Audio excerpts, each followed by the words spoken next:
He's currently was a board member of the Community Grassroots Solutions, a local nonprofit working primarily in St. Cloud with the Somali community. He's also the executive manager of the Language Bank. It's a business that provides translation and cultural orientation training. Abdul has brought some distinguished members of the Somali community with him today, and he will be presenting them as well. We will also want to take this opportunity to thank the Peace Studies Department, as well as the Center for Global Education, as well as the J. Phillips Center for Interfaith Learning and Community Grassroots Solutions for co-sponsoring this event. Please join me in giving a warm welcome to Abdul and our guests.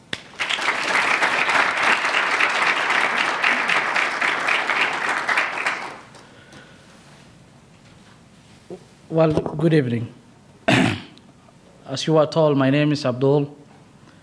I changed my name a couple of times, so my former name was Ahmad. A lot of people know me as Ahmad. But Father Dan knows me Abdul. And thank you for remembering my name, Father Dan.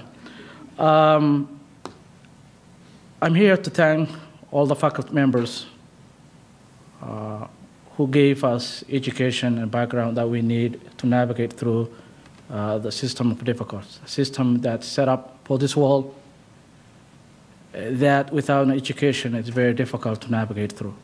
I really thank you. I'm thankful to the faculty members, especially I can name some names, Ran, Professor Sheila, and the rest of the faculty members who are here today with us. I'm also recognized and thankful to the community members who are here in support of this event, one of which is Jama Alimad, who is Executive Director of Community Grassroots Solutions. He is also my mentor, and I sit as a board member for his organization. It's an organization that helps immigrant community here in St. Cloud and surrounding area. I will also recognize Yunus Ajay. She is from Ghana, but she rocks. Ma'am, she does. Yeah, she is from Ghana, and she is the program coordinator for the District 742 Parents in Action Program. She had made a lot of difference in the community. I really recognize her very well. I also recognize SEIU Stewart, who is here to campaign on behalf of the workers to raise the minimum wage. He has been here in the community. I recognize Abdul. Thank you for being there for the community. I also recognize Abdul Noor Sigat, who is also a student at St. Cloud State University and a distinguished member of our community. I really recognize him. Also, I recognize Abdi Dair, who know me better than anyone else. He knew me when I was young, when I was going to the primary school. We have been a neighbor for so long, and if you want to know my history, you better ask him, otherwise you won't be able to know. Well, I also recognize and thank the students who are here today to learn my journey to Mecca, a pilgrimage that was essential to me and to my mother, who was with me, accompanying with me. As you may know, I was born in Somalia. And I grew up in Kenya, adapted and educated in this country. At first, academically, I am taught in Arabic and became my first mastered language, before even Somali. Then I landed in this country, and soon Arabic took backseat to English, because I have been taking all my classes academically in English. January 17, 2006, I landed in Newark Airport in New Jersey, United States. Close to a decade later, I landed in Jeddah International Airport, Saudi Arabia. apart from whatsoever else they are apart from, my first impression for both times were the same. When I landed here and when I landed in Jeddah, my first impression were the same.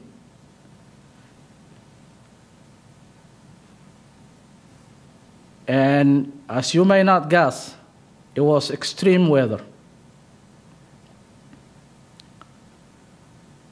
One is snowy and cold, and the other dry and hot in both directions. I both times thought to myself, and I still do, how in the heck life is possible here? On my route to Saudi Arabia, I have to wear two simple white robes, loose outer garments. In Frankfurt, on my way to Jeddah, other people traveling to the same events, and I have to change to this robe, which we did. Almost half of the travelers on board looked like the same. And being a Muslim in an airplane and having that sign is a scary thing. We were Europeans and Americans. All people were Europeans and Americans. Luckily, I had a white Europeans and white Americans who were with me, having the same robes with me, so I don't have to frighten myself. 10 minutes from our landing, we said out loud a talbiyah. لبيك اللهم لبيك لبيك لا شريك لك لبيك إن الحمد والنعمة لك والملك, which means, here I am, O Allah, God, here I am. Here I am, you have no partner. Here I am, verily all praises and blessings are yours, and all sovereignty you have no partner. Upon descending from the airplane at Jeddah Airport,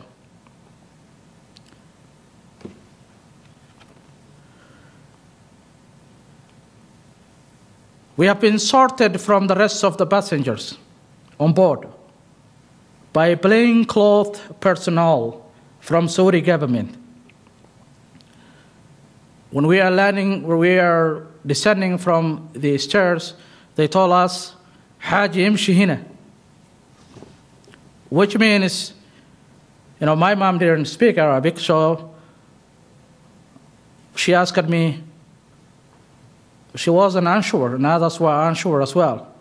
So she asked me, what are they saying? They said, Haji, go this side. That's the first time I get the name Haji.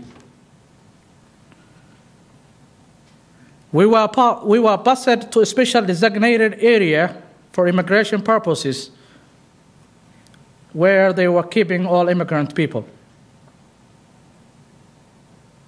All pilgrims, pilgrims. While we were waiting our immigration papers processed, groups after groups were pouring in the place, all wearing the two simple white robes and citing talbiyah.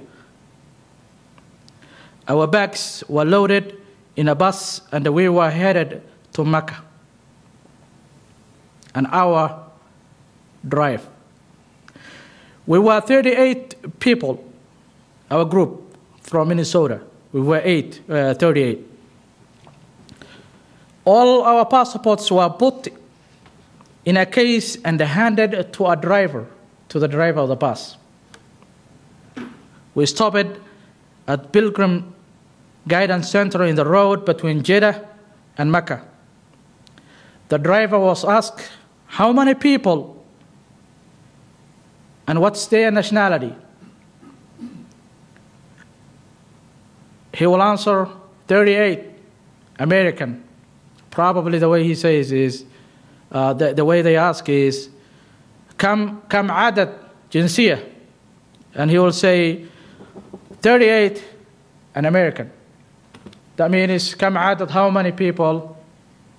and jinsiyah, then nationality, and then he will say American and 38. They will give us packaged food in boxes and water that they distributed to us in the bus so we can eat.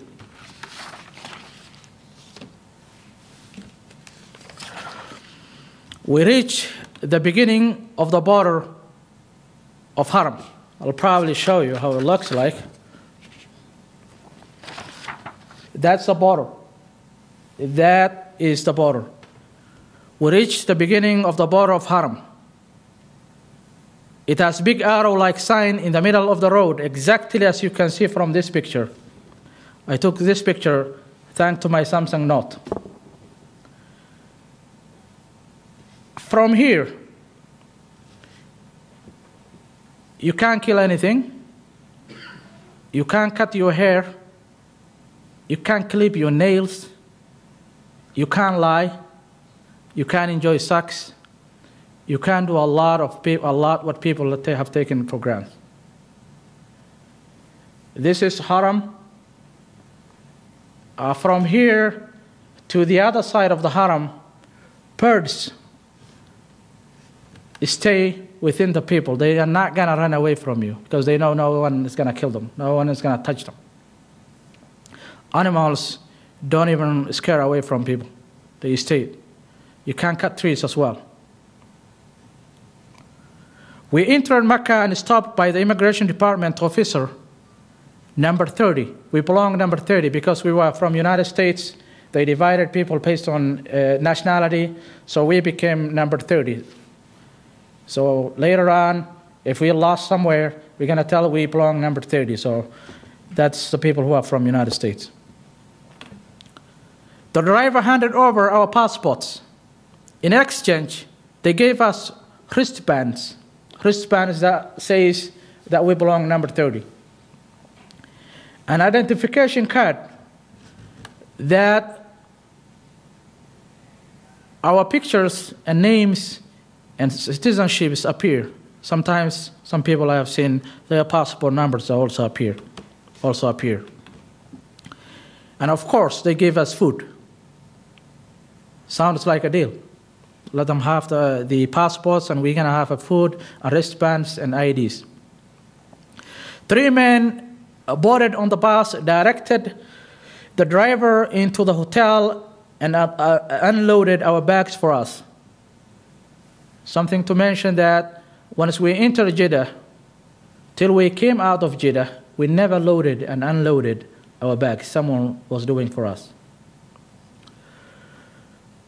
We rested in the hotel until the Hajj ritual activity days come. In the hotel, we met people from United States, people who are from Seattle, Atlanta, Denver, Colorado, and also the people I met, I can remember also from Fargo, North Dakota. 3, there are 5 pillars of Islam. From here, I'm going down to the rituals that we did.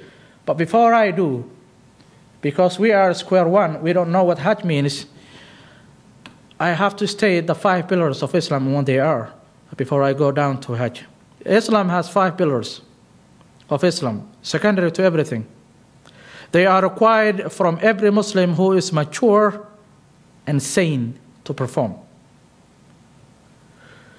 One of which is Shahada, a declaration of faith. There is none worthy of worship except God, and Muhammad is the messenger of God. That's what it says.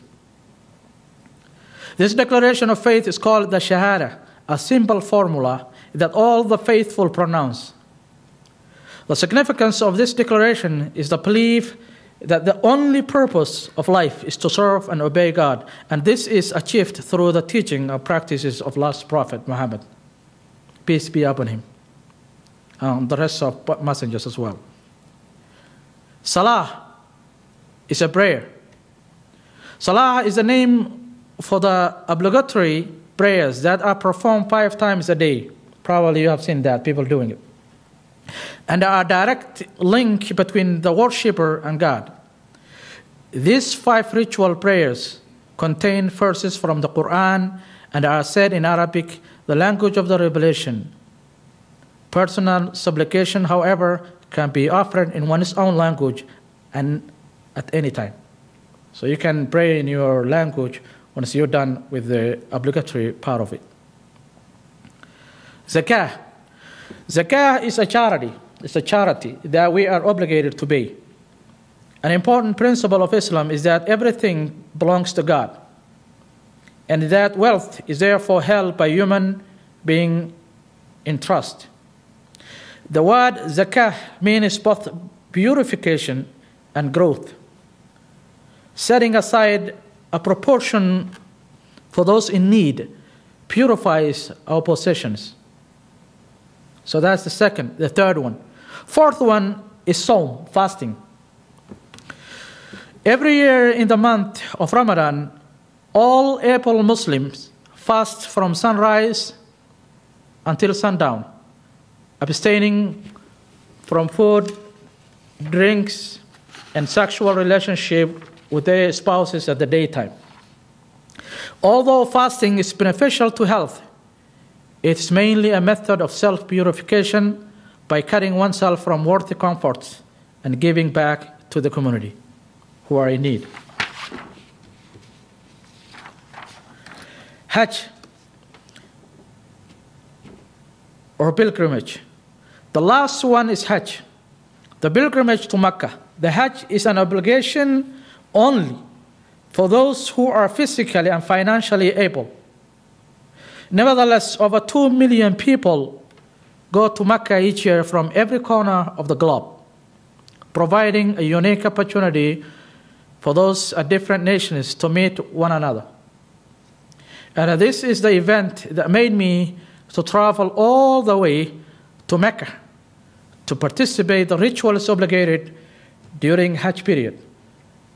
This year, according to Saudi Foreign Minister, close to 2 million people came to the Hajj from 188 countries.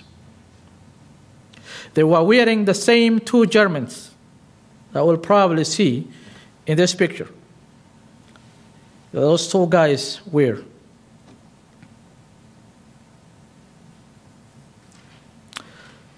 They also did say the same rituals, slept the same place, and ate together. And every picture you will see here is a picture that I took by myself. I didn't research it, so I took it by myself with my camera. So they also do the same rituals, slept the same place, and ate together. We ate together, actually. The annual Hajj begins on the 12th month of the Islamic lunar year. In early morning, the 8th of the month, Dhul Hajj, which is the 12th month of the Islamic lunar year, we travel to Mina.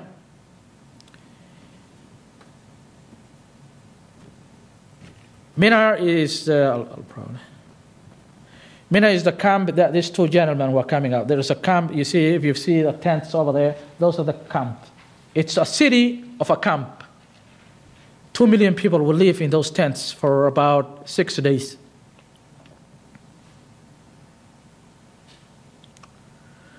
We traveled to Mina. It's a city made of tents. We ate, prayed, and had times of devotion, conscious examination, and repentance. It was about personal and never being a congregation or a group activities. It was just personal. You will examine your conscience, repent of your actions that you did, and pray for God. That's all we did on that day. We were there till next morning. So next morning we went to, and probably, if you can see that picture, this is the place that we camp in Mina, was United States, Europe, and Australian camp. So you see these people are from Europe, Eastern Europe.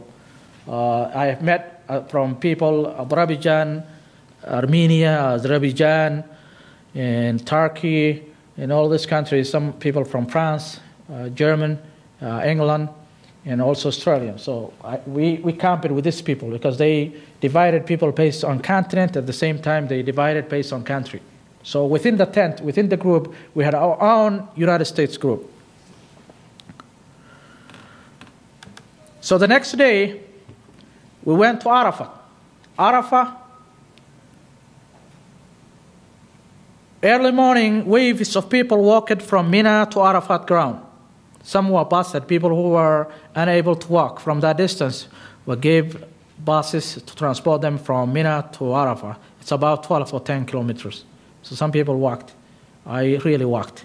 So it was also a good time to see all these people look like pouring in those roads. Sometimes people were better reaching out there than buses, because buses, there was a jam of people, so buses couldn't move well.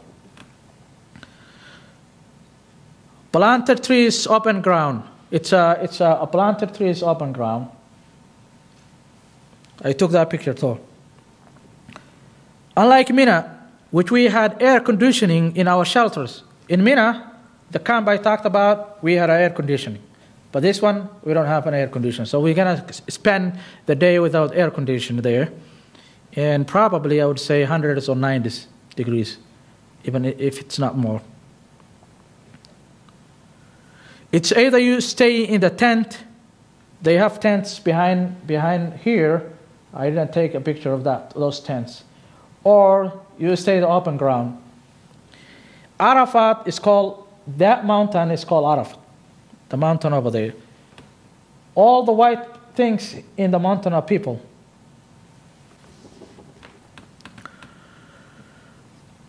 It's either you stay in the tent or go to the open ground, or as I did, you go and climb that Arafat mountain. I did climb that Arafat mountain. In here, millions of people come outside praying. It was outstanding to see all these people coming out, praying out loud, everybody asking his need and repenting from his actions that he also. It was also a moment of devotion and thinking in clarity. In here, millions of people come outside praying. There are no sets of required prayers. In here, there are no sets of required prayers. You stand outside, you ask your need, and you examine yourself and your actions towards other people and towards God. There are no sets of required prayers. Everybody is free to ask the Almighty his or her personal need. Facing Mecca, the pilgrim spends the entire second day of the ritual standing, meditating, and praying. The rest in Mina helps the pilgrimage pull through the rigor of Arafat. So when you were in Mina, we were having repentance, a moment of devotion, thinking of our actions. So when we came to Arafat, this is the time that you can have your prayers and ask whatever you need of God. Perhaps Prophet Muhammad said in Hadith, closer to one to be a God is when he is standing on Arafat.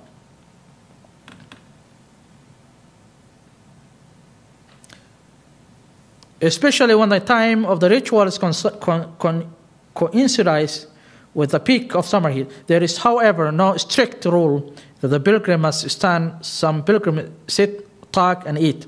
Some others climb the mountain of mercy. It's sometimes referred to a mountain of mercy, Jabal Rahmah, which is located to the southeast of the plain.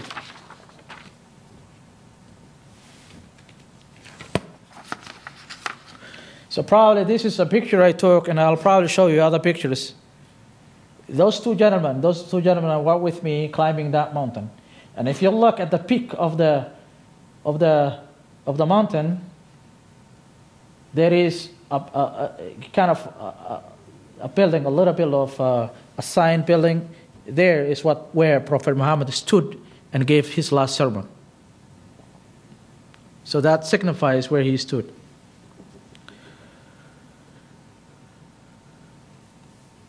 So we spent the day in Arafat, and then when the sun, after we prayed Maghrib and the sunset, we walked from Arafat to Muzdalifah. So I'll talk about Muzdalifah.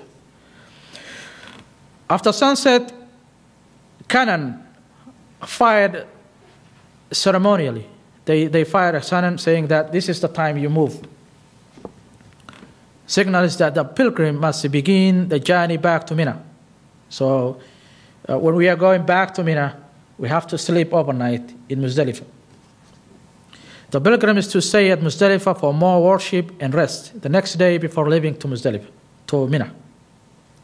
So in Muzdalifah, when we walked from Arafat, between Arafat and Mina, there is an open ground called Muzdalifah. There's no tents, nothing. You have only two ropes, two sheets out on you, two Germans. So everybody, regardless of who he is, stays and sleeps overnights over there. An open ground with nothing to sleep on and two Germans. From here, we went back to Mina the next morning. If you are young and able, you wait until the morning. If you are old and unable to sleep, after midnight, you go back to Mina. From here, we went back to Mina. Started stoning the Jamarat 3 days. So probably I'll have to show you Jamarat. So that's me standing in Mina when I descended from that mountain in the evening. And probably you can see other pictures. Some people, technology, you will never escape from technology. Someone on top of the mountain and speaking on cell phone. And so here is the Jamarat. If you look there, this is the third floor of the Jamarat. The history of Jamarat is that when Prophet Ibrahim was ordered to slaughter his son Ismail, to try him, and Satan, Shaitan, corrupted his conscience and told him to disobey God, he threw stones to these mountains. It's 3 mountains. It's called the small one, the medium one, and the big one. So each one, Prophet Ibrahim threw 7 rocks over there. And probably I will tell you the meaning of this. So he threw 7 rocks on this one, and 7 rocks on that one, and 7 rocks on that one. So we did the same in footsteps of Prophet Ibrahim.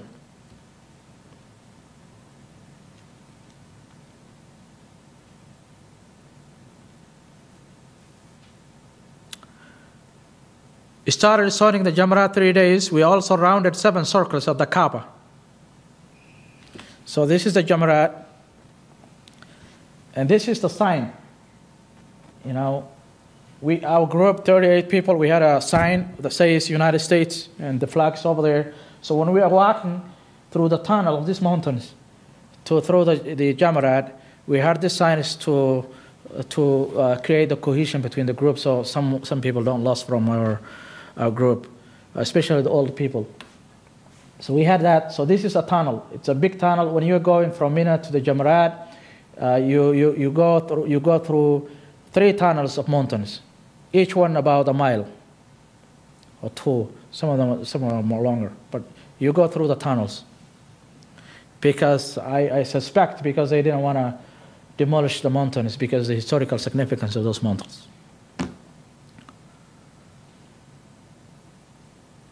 We also rounded 7 circles that's Kaaba. I took that. That's the Kaaba. I took it before the prayer, Maghrib, and that's those people were there. You probably can't move. If you want to move from here to somewhere else, it's very dangerous and very difficult to move. So tons of people were there.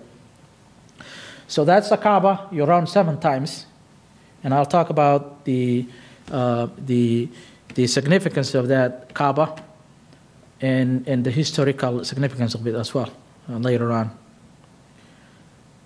And we walked between Safa and Marwa. Safa and Marwa hills. This is Safa, Safa Hill, and this is Marwa Hill. I'm standing over there. So that's Safa Hill, and this is Marwa Hill. People are saying prayers down there. I met these people. I took the picture regardless of if they're going to allow. So, and the significance of this Safa or Marwa is that Hajra was the wife of Prophet Abraham and the mother of Ismail.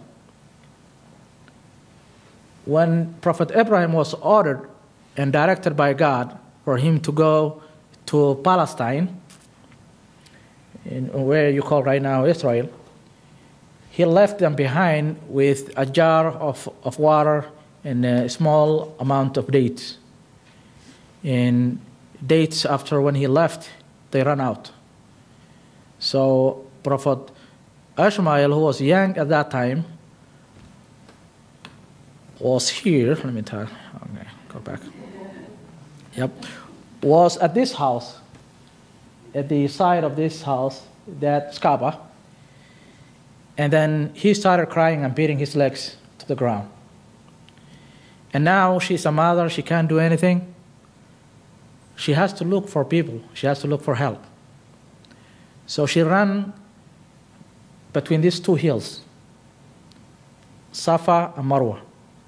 She climbs the hill, looks for people. If she can't find anyone, she goes back and climbs the other one. It's a mile apart. They are a mile apart of from each other. So she goes to the other one and climbs, and then comes back and climbs the other one and looks for people and help. If she can't find her, she goes back. She went 7 times like that. So the 7th time when she was coming back, she had a noise. And this house, this house, Kaaba, is nearby. It's not that far away from these two. So what happened was that she had the noise, and she said something could happen to Ismail, who was young at that time. So she came back and found him with water. Water came out from where he was beating his legs. So those water are called Zamzam. They call Zamzam water. So we also drank that water. So all the rituals came from Prophet Ibrahim, most of it, except Arafah, which Prophet Muhammad stood. The rest of them were Prophet Ibrahim. So we have to run. We have to do the same Hajra did. So we will run between these two. And when Hajra was doing this, she was also praying. So you go to that hill, Safa, and then you pray, and you come back to Mina, and you pray, and you go back to that, and you pray, and you do the same thing, and you ask your need. She was asking her need at that time. So you've got to do your need too. So that's the significance of it. So the water is called Zamzam. And to tell you a little bit of this house, Prophet Ibrahim built this house long before even Islam came to being. And you probably know that even Christians were not there. So it's one of the oldest homes ever built, I think. Prophet Ibrahim built it. It was renovated, but it still was built. When he was building, he left a footprint over there. And I'll probably took a picture. I don't have it here. I have seen his footprint. It's very big. He was a very huge human being. So Prophet Ibrahim built, and the rituals we were doing between these two, Safa and Marwa, Hajra did it. Mina, 72 prophets slept in Mina. 72. Prophet Muhammad said in hadith that this place was holy, and every prophet went through this place, and 72 of them slept. Khayf, I'll show you Masjid Khayf. I didn't put it. So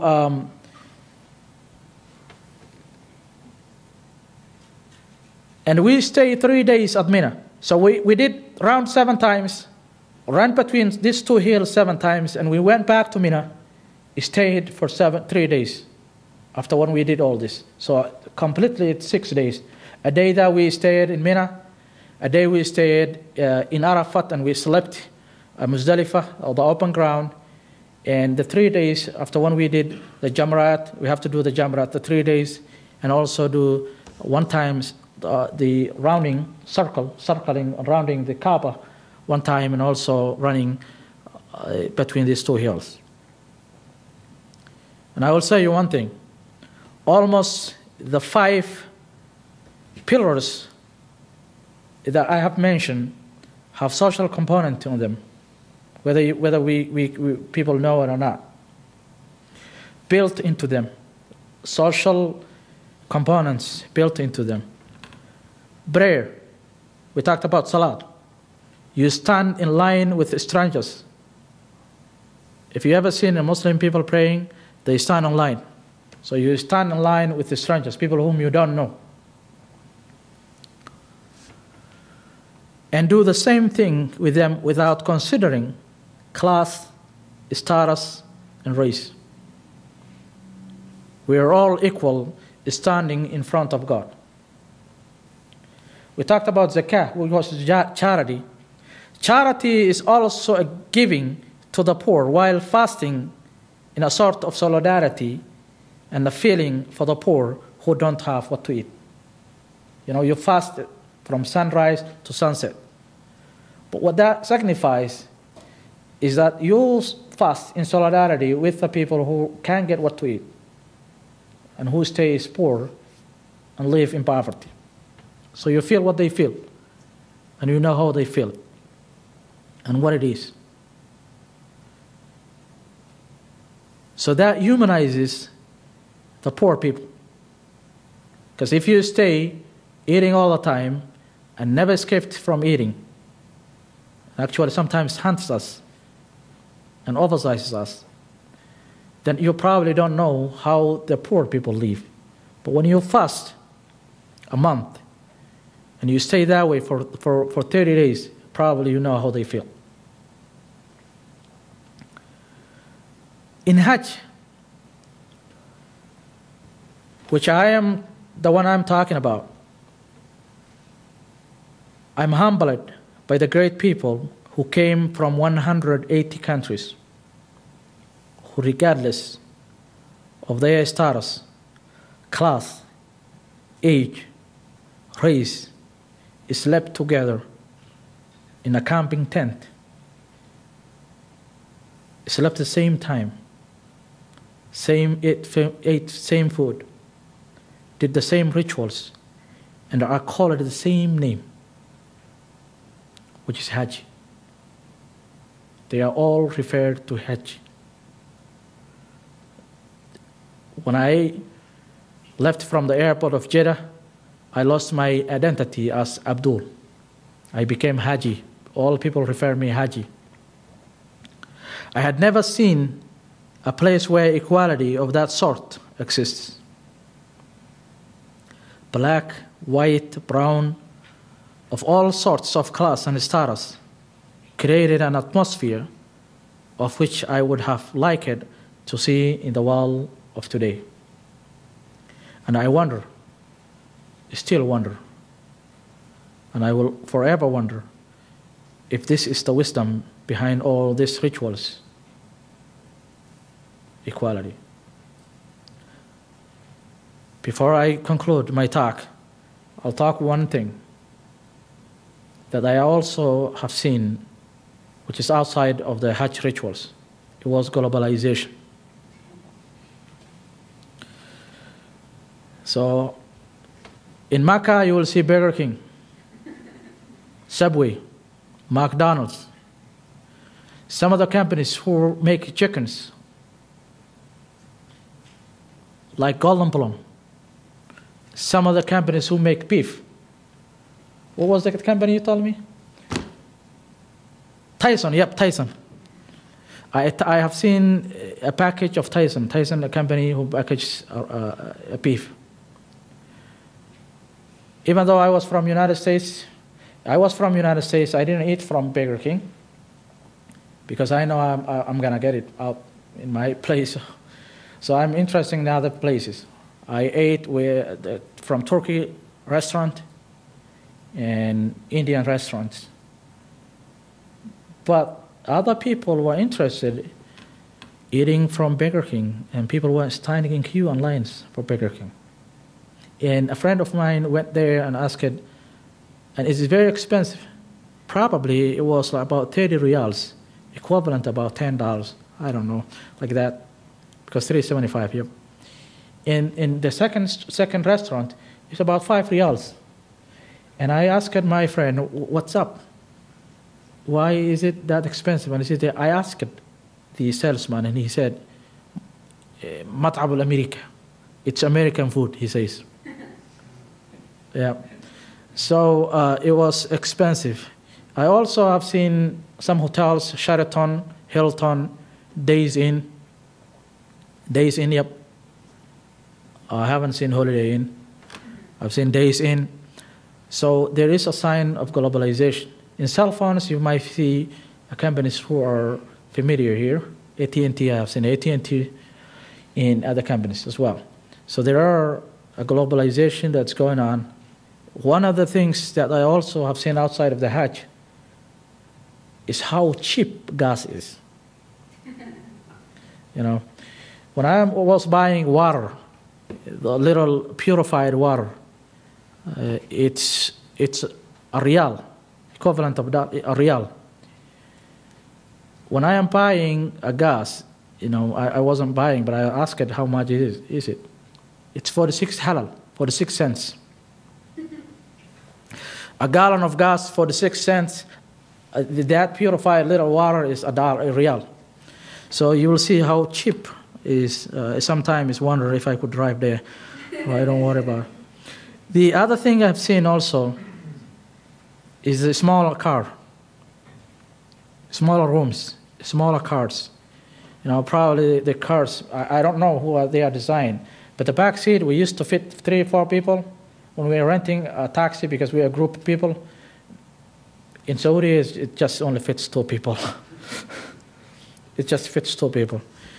And the rooms of the hotels, you know, in America, you have a big rooms.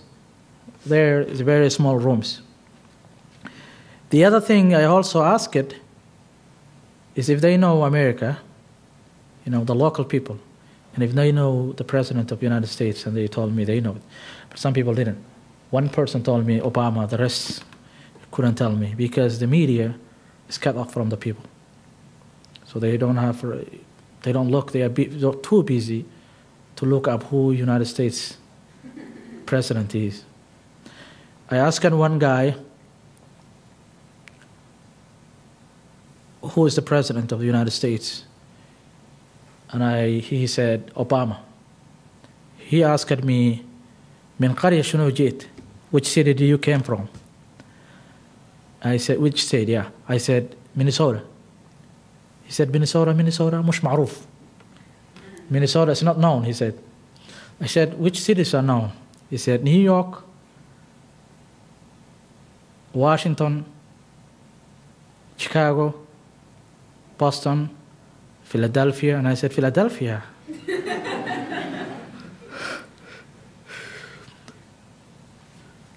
Maybe we're not in the spot. Maybe one time we should host athletic maybe games or whatever, so people could know us. Anyway, that's the conclusion of my talk. I really appreciate for you being here and listening to me. I will be welcome. There were many stories and information that I couldn't share today because of the time. I would like, if you have questions, don't hesitate. Please ask. Thank you very much. Thanks for being here.